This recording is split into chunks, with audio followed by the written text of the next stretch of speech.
29. december 2024, Malý Grič, Malá hora, Gora Giri, staroslovanský názov a pekný deň je, tak ľudí je tu ako holubov na námestí Prievidzi, to som počul od turistov, ktorí sú tu a naozaj je nás tu veľa a to je dobré, lebo pohyb v prírode je základ zdravia. A vidieť aj Malú Fatu veľmi, veľmi dobré, aj Veľkú Fatu našu veľmi dobré, aj Borišov tuto ako aj Krížnu, aj Ostredok, aj smelých ľudí a Kňazov Vrch oproti a Handlová, prvá zmienka 1376, priemyselná ťažba uhlia pred prvou svetovou vojnou. Aj tie kopce sme obchodili, ale už zabudáme aj tie názvy, kde sme boli však. Tak, planka totálna. Podobne ako v Pieninách naposledy, keď sme boli. Ale tešíme sa. Aj dobrej pálenky sa mi ušlo. Pozrieme sa aj na Malý Grič, Veľký Grič. Takže Veľký Grič, tam je nejaký asi 971 vyšší a potom Biela skala, Orlý kameň.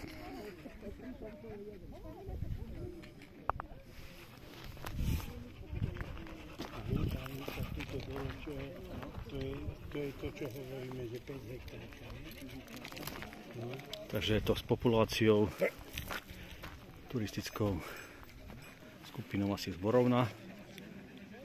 Bolo tu veľa ľudí, takže Pfaffenberg, alebo Kňazov Vrch. Ďalej.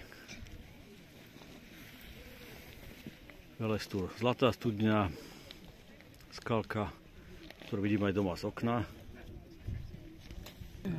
Tak, musíme sa podeliť tieto výhľady, je to jasné. A tu máme ešte smer západ Rokoše, predný, zadný, Nitické vrchy. Tak toto je už taká severná časť Braliska, Malý Grič, lepší výhľad na Veľkú Fatru, Tlstú, ale aj Borišov, ale aj Malú Fatru. No to je ozajstný záver stadiaľ, lebo je to plnka akvárium, ale v každom prípade pekné zážitky z týchto miest.